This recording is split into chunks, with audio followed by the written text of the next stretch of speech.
Un couple d'anciens agents traqués par leur propre passé doit protéger leur fils, affronter une armée de tueurs, et régler leur compte avec le chef impitoyable qui les a trahis.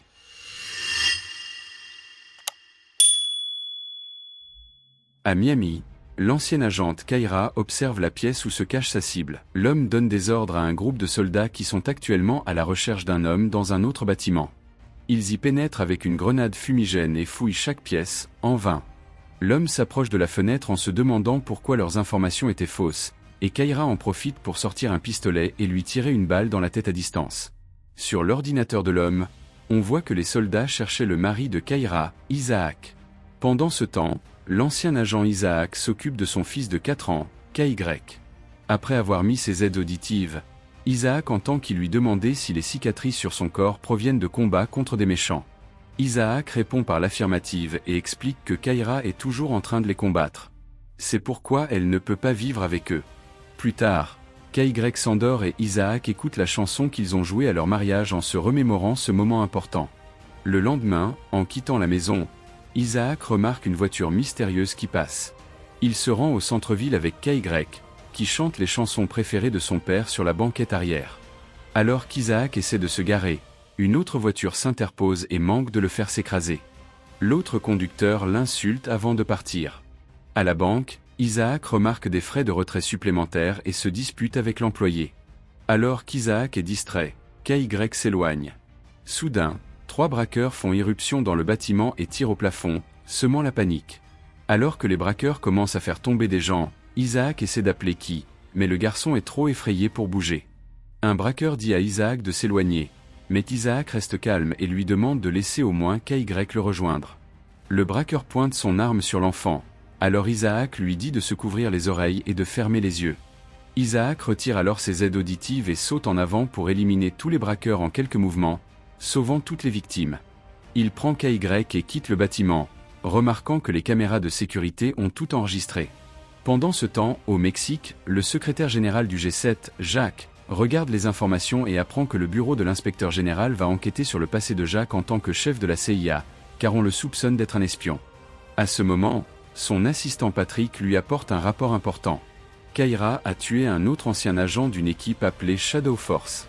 Il s'avère que Jacques commandait la Shadow Force lorsqu'il était à la CIA et les envoyait faire les sales boulots. Kyra et Isaac faisaient partie de la Shadow Force, mais maintenant Kyra a pour mission de tuer ses anciens coéquipiers. Sur les 12 membres originaux, il n'en reste que 5. Patrick dit également à Jacques qu'Isaac a été filmé par des caméras de sécurité de banque. En regardant les images, Jacques remarque KY et réalise que le couple a quitté l'équipe parce que Kyra est tombée enceinte et qu'ils voulaient protéger leur fils.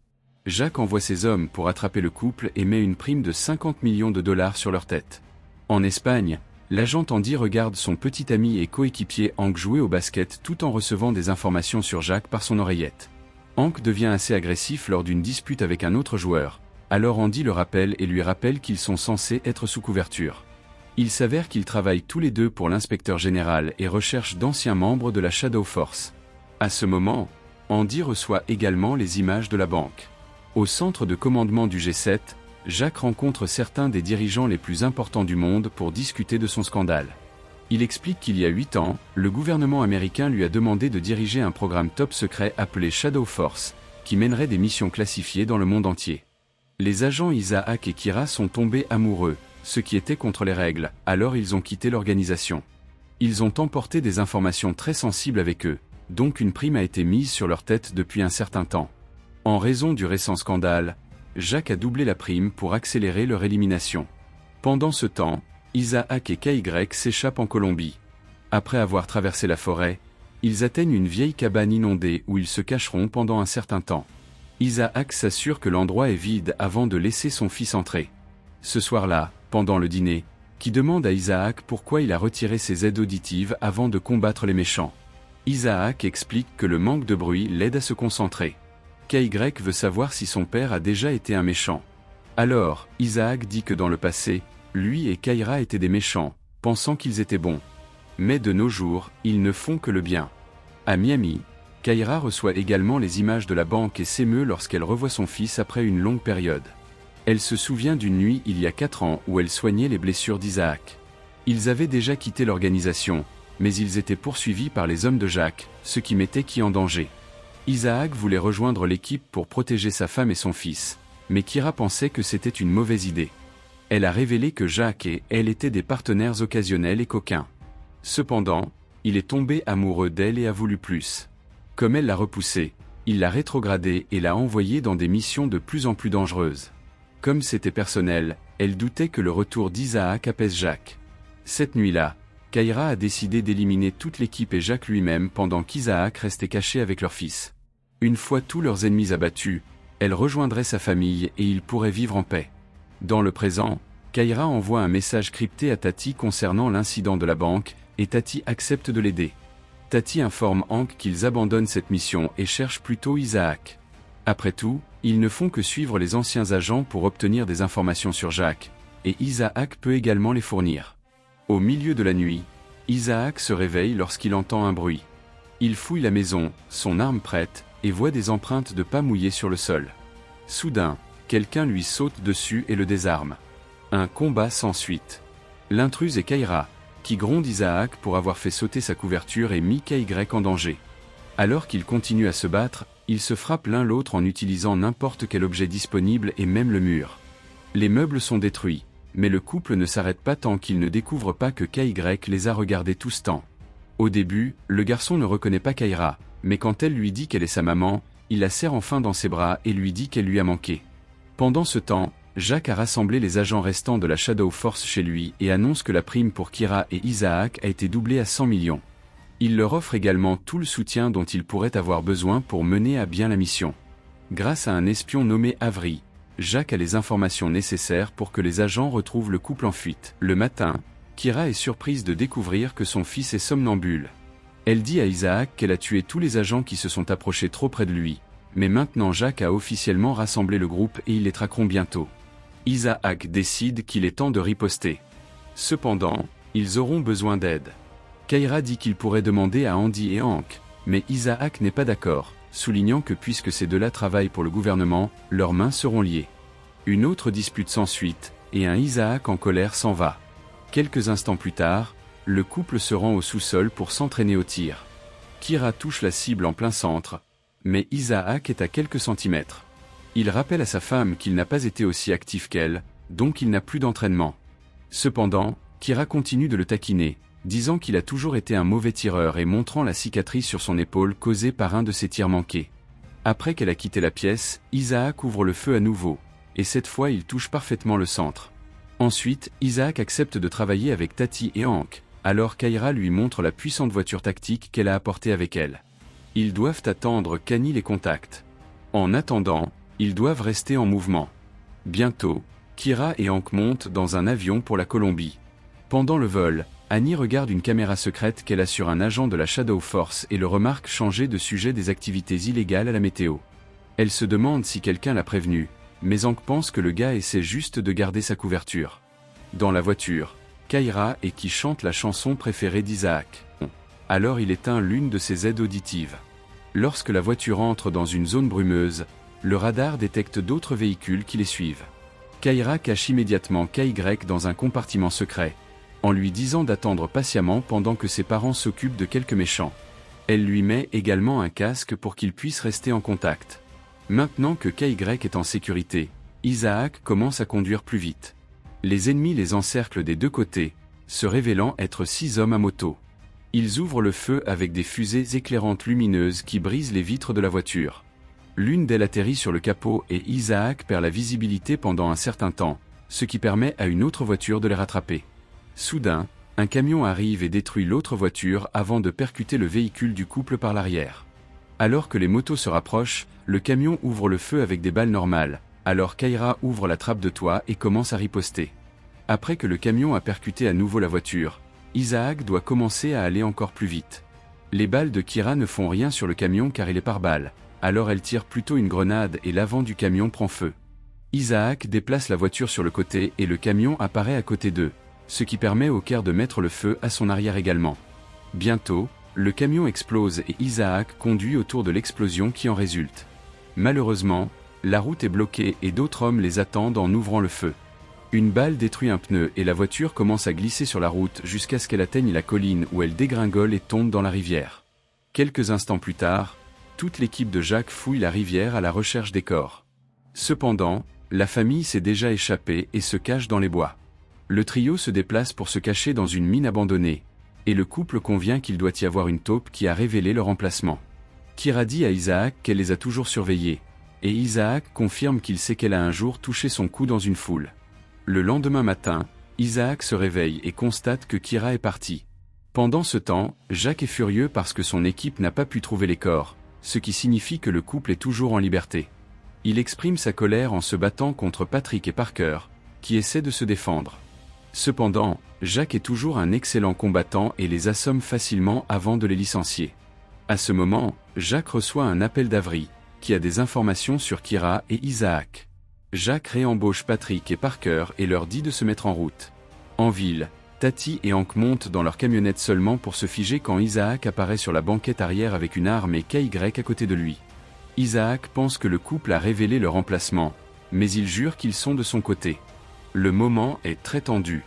Cependant, ils ne peuvent s'empêcher de rire lorsque KY demande de la musique. Et il joue une chanson pour le garçon avant de dire à Isaac qu'ils aident Kira depuis qu'elle a commencé sa chasse il y a des années. Ils ne savent pas où elle est maintenant, mais Isaac en conclut qu'elle veut affronter Jacques seul pour protéger sa famille. Hank et Tati acceptent d'emmener Isaac et KY dans leur planque pour le moment. Sur l'île privée, Patrick et Parker s'assurent que Kira n'est pas armée avant de la laisser rencontrer Jacques. Elle commence à flirter avec lui et se rapproche tout en demandant de l'intimité. Kira fait alors semblant d'être affectueuse seulement pour voler l'arme qu'il garde cachée dans sa veste. Repoussant Jacques, elle ouvre le feu jusqu'à ce qu'il s'effondre. Patrick et Parker reviennent lorsqu'ils entendent les coups de feu, mais elle les oblige immédiatement à se jeter au sol et à laisser leurs armes. Malheureusement, Jacques va bien car il porte un gilet pare-balles sous sa chemise. Alors qu'il se remet, ses hommes encerclent Kira et la désarment. Elle essaie de courir vers la plage, mais les agents de l'ombre se mettent immédiatement à la frapper et la capturent, permettant à Jacques de la gifler. À la planque, Isaac entend frapper et se déplace pour ouvrir la porte, qui explose soudainement. Les anciens agents de l'ombre font irruption et frappent Isaac avant de le jeter dans les escaliers. Lorsqu'il essaie de se relever, il reçoit un coup de pied dans la poitrine et est projeté à l'étage inférieur. Sur l'île, un Isaac ligoté est déposé à côté de Kira, qui est également ligoté. Patrick et Parker ont KY, qui est emmené dans une autre pièce. Bientôt, les agents amènent également une Annie ligotée tout en révélant que le vrai nom d'Hank est Avery, ce qui signifie qu'il a toujours été la taupe. Jacques s'emporte à propos de la trahison du couple et dit qu'il veut les tuer devant KY car l'enfant pourrait devenir un membre d'une nouvelle force de l'ombre. Kira pleure en racontant à tous les autres agents comment Jacques a abusé de sa position pour la pousser à avoir une liaison et l'a envoyée dans des missions insensées. À ce moment, Patrick et Parker reviennent sans l'enfant. Ils pointent leurs armes sur Jacques, révélant leurs agents secrets du gouvernement tout en obligeant les autres gardes à laisser tomber leurs armes. Tati rit parce qu'elle sait qu'il y a un autre groupe qui poursuit Jacques depuis un certain temps, mais elle ne l'a pas dit à Hank car dernièrement il agissait de manière suspecte.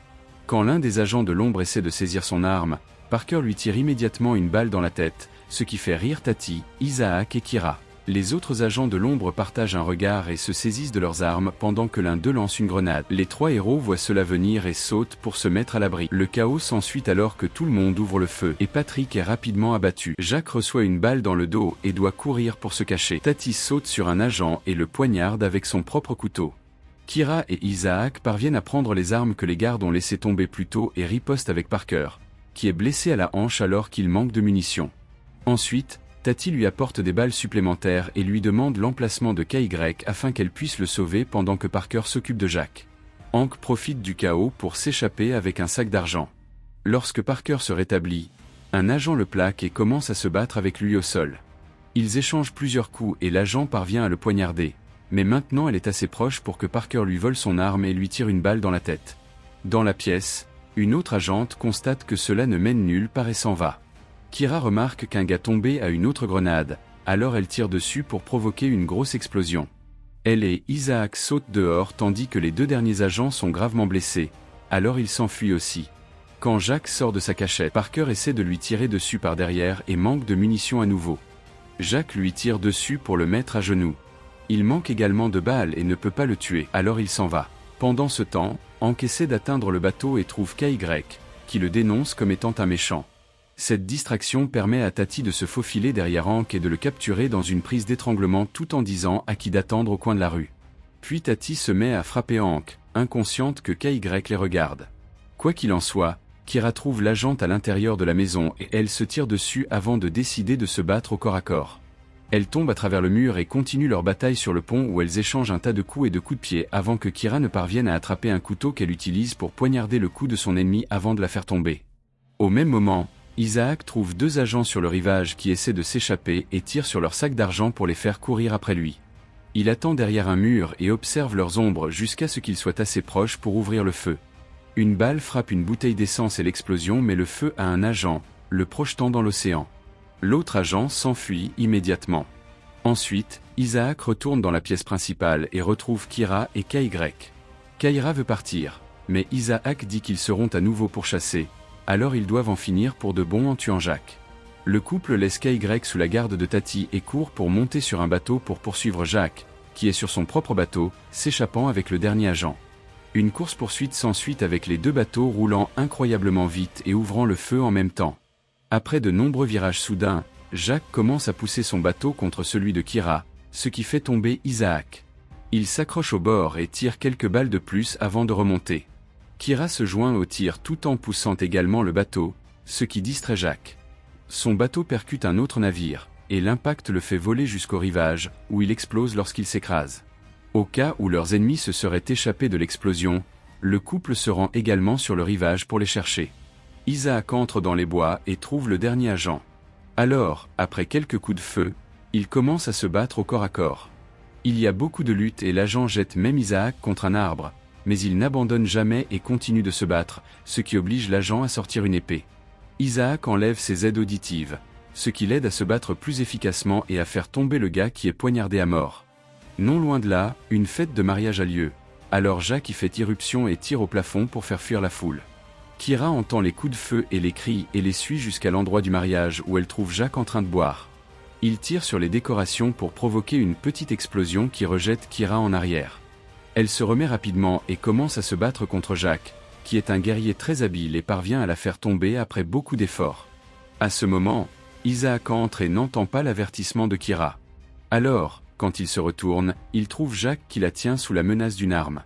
Kira continue de parler jusqu'à ce qu'elle parvienne à le faire écouter, ce qui l'amène à ranger son arme. Il met également ses aides auditives et découvre que leur chanson de mariage passe sur les haut-parleurs.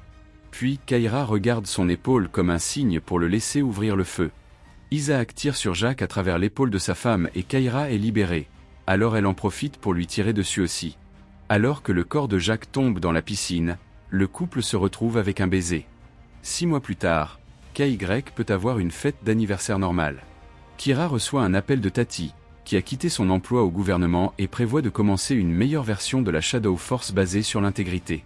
Elle invite le couple à les rejoindre, mais Kira dit seulement peut-être un jour. Ensuite, Isaac pose sa tête sur les genoux de Kira et est heureux d'apprendre qu'elle est enceinte.